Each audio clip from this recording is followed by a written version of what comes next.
I want to share with y'all a very interesting experience I had.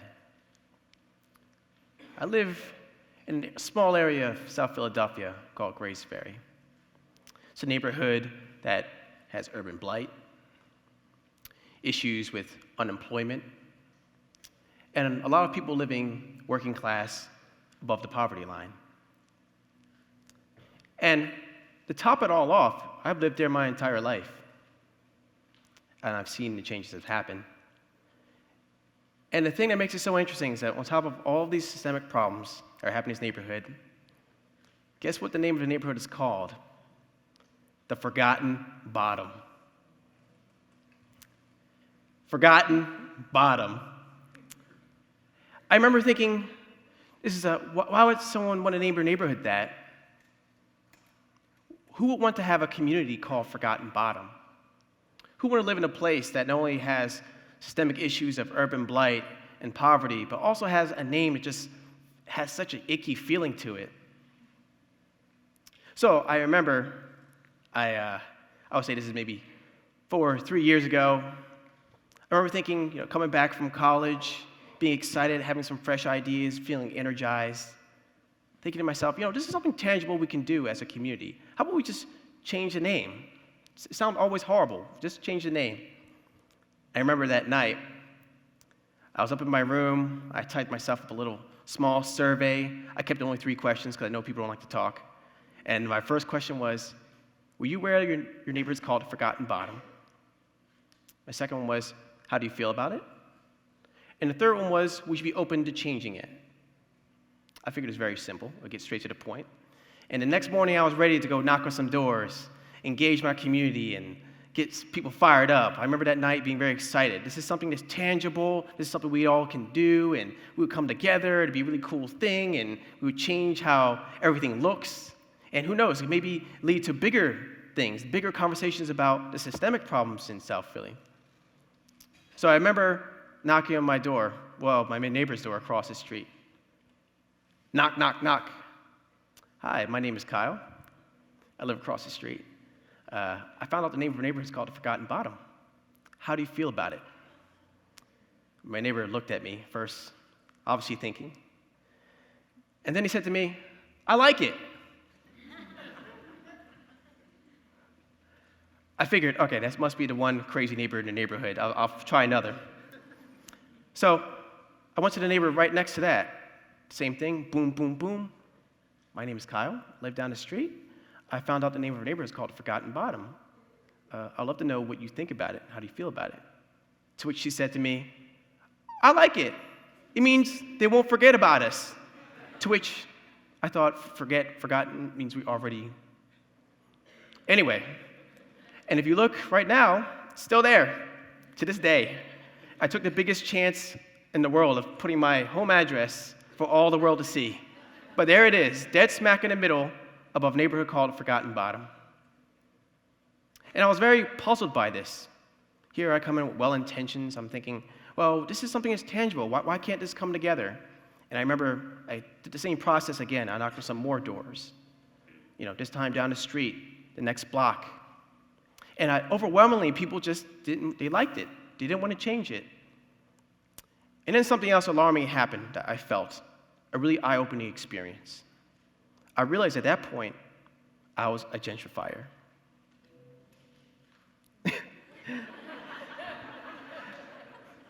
I realized that I was one of the people who were trying to make a change without support from the community. It's a very humbling experience, not only in terms of vision and in leadership, but it's also a parallel for a lot of things that are happening when we're talking about change in a community. I realized that this case is not an isolated case. In fact, it was a very similar experience that happened in New York in 2016, where they tried to rename an area of South Harlem into Soha. Of course, neighbors didn't like it. They were like, why change this? I've lived here my entire life. Why change this to something that sounds hip? And a very recent thing that happened in South Philly as well was in South Philly. You probably heard about Newbold. A very similar circumstance happened where a combination of long-term residents and new people coming in decided they wanted to change the name of their neighborhood to Newbold. Of course, it caused a lot of upset. It was settled eventually, but it did cause a lot of upset because of the same reason. I didn't realize that when you change your neighborhood, even in the name, in some ways you're unintentionally gentrifying it. I found out much later on, after my abysmal failure of trying to change my neighborhood, was that there was a whole history of why this neighborhood was called that.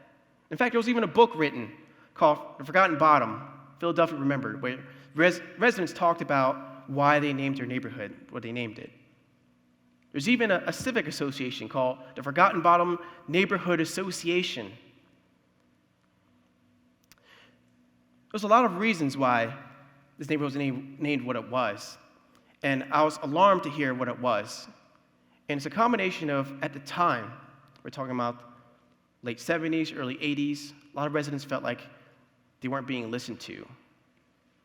It came from a time where people felt like they were being neglected, forgotten, and the bottom. But then that definition kind of changed as time went on. It became a badge of pride. Because the thing about the Forgotten Bottom is a lot of the issues that permeate through South Philadelphia, the opioid crisis, gun violence, doesn't quite touch the bottom. So for them, it felt like, well, we're not part of that problem, so let's keep to ourselves over here. And to think that when I came to this neighborhood, well, when I was thinking about changing the name of this neighborhood, that I had wanted to change all that history and all that culture and make it something else. Although well-intentioned, it makes you very aware of how important and how sometimes unintentional gentrification can happen in a neighborhood. It's no surprise that gentrification is hitting all over South Philadelphia. If we're talking about 5 years ago, the average sale of a house was about less than $50K, and probably the most you would sell was about $250,000. You look only 3 years ago, that number has almost doubled. Now there's literally a house about 3 or 4 blocks from my house that's being sold for almost $600,000. That's an incredible amount of change that's coming into a neighborhood. And you can even see now, this is kind of a layout of my neighborhood. All the red purplish dots signifying houses that are being sold for about $50K, and the green spaces being houses sold for more than $250,000. And this is from only 6 or 7 years ago. But then you look at what only happened 3 years ago, and you can see that green space has expanded. This is often not what the case of what gentrification looks like. It grows, it permeates. As one neighborhood expands, another one starts to diminish. But even with all these heartening facts and figures, there is still a lot of positivity that can come from this. And that's where I want to talk about revitalization. Revitalization, I feel, is a way to get the amenities and all the good things that come with an upcoming, growing neighborhood without losing its residents. It's the opposite of gentrification, where things grow and residents leave. The most important thing about revitalization is keeping in mind that there are good things that come with a reinvestment in a neighborhood. There are good things that come with having money coming into a neighborhood. There are good things that come with locals, or things that we can benefit. There's residents who benefit from the changes coming into a neighborhood. But this is where it gets tricky. Because how do you know if something is just revitalization, if it's reinvestment, or if it's just thinly veiled gentrification? And that's a very important question that I put, and I call the 3 big questions for responsible urban renewal and revitalization. These are questions I came up with in my time community organizing and in talking with residents and hearing their concerns and hearing positive changes that did not gentrify my neighborhood. So I want you to keep in the back of your mind, the next time you see a project or something come into your neighborhood, I want you to think of these 3 questions, which I'm going to go through you in a second. The first question is, does it really benefit the community? It sounds very obvious, but it's one of the trickier things to talk about. You hear a lot of commercial properties saying, well, we built this mall here, we'll bring more money to the neighborhood. But a lot of times that isn't true. And sometimes commercial properties aren't enforced to hire locally. Most of you know that some jobs in Center City are usually outsourced. So does it really benefit the community? So I'll give you a great example of something that really benefited the community and also didn't gentrify it. How many of you are aware of Bus Route 49? That was a huge undertaking. Required a lot of back and forth. It took about 4 years to actually come together. 2 years just planning, and another 2 years talking to the community to make sure that it was actually benefiting the residents that stayed there. This was something that different from a condominium, which could possibly not only increase property taxes, but even isolate some long-term residents. This was something that was adding to the infrastructure that really needed improvement, that needed reinvestment. So when you think to yourself, does it really benefit the community? Think more than just property value goes up. Ask yourself the intangible things, or things that need a lot of help.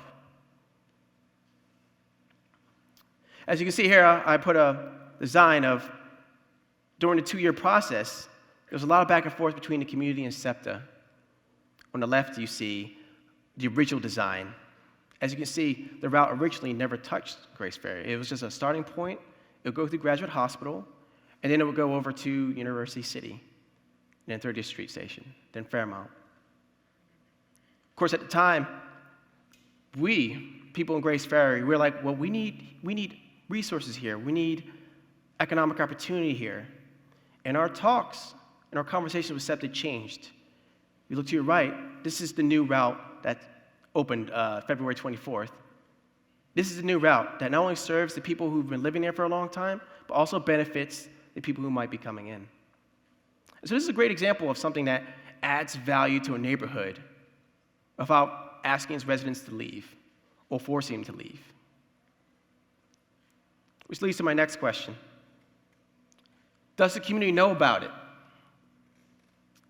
This is an interesting one, because a lot of times we want the community to know about what's happening in our neighborhoods, but in reality, it doesn't happen that way. How many people here know how many steps there are to developing a project, like a building or a construction project, from beginning to end? It's actually 11 steps. And if you notice, the community outreach is step number 3. And oftentimes, step number 4, usually developers do multiple things at once because a project can take a couple of years to get off the ground. So a lot of time, community outreach comes in maybe around 4, 5. But this is the optimal way for people to know about what's happening in their community. Is that a project's already started, and then you find out after the fact. How about this? How about we let the community know before we start? Before the site selection, before the site control, before it gets to our councilman's desk, where he makes a determination of whether it should happen or not. And lastly, and this is one that is not talked about enough, is there a conversation with the community afterwards? A lot of people are very familiar with the same old story of something being constructed, then it happens, it's a nice ribbon cutting, and then silence. This is absolutely detrimental to a community. Because after all, a community is a collection of relationships. So if you build something and there's no connection, there's no back to the community, there's no conversation, then in a way you're isolating people from knowing about what's happening. So there was a really great example of great community conversation that happened after a project was made. In fact, it's a project that's only 5 blocks from my house. There was a place called Lanier Playground, also known as Lanier Park. It was a place that originally was opened back in the 70s. I want to say late 60s, early 70s. And it was closed down for a long period of time, completely unutilized. Imagine a whole square space with no one using it at all. It wasn't until 3 years ago there were some conversations with neighbors, elected officials, nonprofit partnerships, that we all came together and decided, hey, let's reopen this park. Let's do something with this. And I'm happy to say, in August of 2018, the park was reopened after a more than 10-year hiatus of not being there. And the greatest part about it was once the park was open, once the ribbon was cut, there was a very active friends group. For the first time ever, Grace Ferry had a dog park, a place for people to socialize, to come together. It was an enormous change. And the best part about it is that it created more of a community because of that park. Not only was there a ribbon cutting and a completion date, but there was people still using it, people still talking, people still utilizing it for the way the park could be. So, going back to what I was saying about changing name of the Forgotten Bottom and asking myself those questions. Does changing the name of the Forgotten Bottom, does it really benefit the community? Well, it sounds cool, but does it bring anything to the community? No, but it may make it more susceptible to gentrification. So that's a no. Which leads to the second part. Did the community know about it? Well, I did knock on doors, so that's kind of I'll give that a tie. And lastly, was there a conversation afterwards? This is tricky because it never did go off the ground. But understand at the time, I only had a survey with a hope of making a petition. Once the neighborhood was renamed, what would happen after that? Would we destroy the Forgotten Bottom Neighborhood Association? Would we rename it? At that time, I wasn't thinking about that. And the most humbling experience I had was understanding that sometimes it's important to have the people first, not your idea. And that listening is always before leadership. So that was it. And because of that experience, now I'm very aware of the implications that come when something gets developed. So, I know this is a little overwhelming. So what idea should we be taking? Now I've told you all this. A lot of things have worked in the past, like rent control. A policy that would allow some stabilization from the most vulnerable people to be gentrified, the renters. New York has done some amazing success with rent stabilization. Why can't that happen here in Philly? Inclusionary zoning. We do need reinvestment. We do want to have the money come into our neighborhood, but we also want to make sure we're being responsible about where it's going and what's being built. Inclusionary zoning means that we're requiring our developers to have a hand in adding affordable housing, to make sure that people have an opportunity to own a home and not be displaced. Limits on tax abatement. I think most of you know, if you don't already, there is a 10-year tax abatement on properties. In other words, improvements on certain homes are subject to a 10-year, you don't have to pay taxes for 10 years. So maybe putting a limit on that will help us with still bringing in development, but making sure that the money that goes in development goes to where they should do, like the schools, like services, like our city. And lastly, one of the more creative ideas is, instead of maybe going through the whole process of trying to change policy, how about we repurpose some of these vacant lots we have? People have done some amazing work, such as soil generation, of repurposing vacant lots into community gardens. Again, adding value, adding community, adding socialization to a neighborhood, as opposed to gentrifying it. And there's one more thing you can do. Today's a very special day. In Philadelphia, we are 1 week away from a big election. And if it seems all very overwhelming, consider voting next week, May 21st. Because a lot of these decisions are often made through council, through elected officials.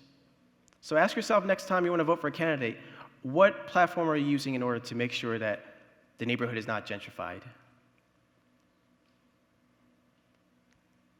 Thank you.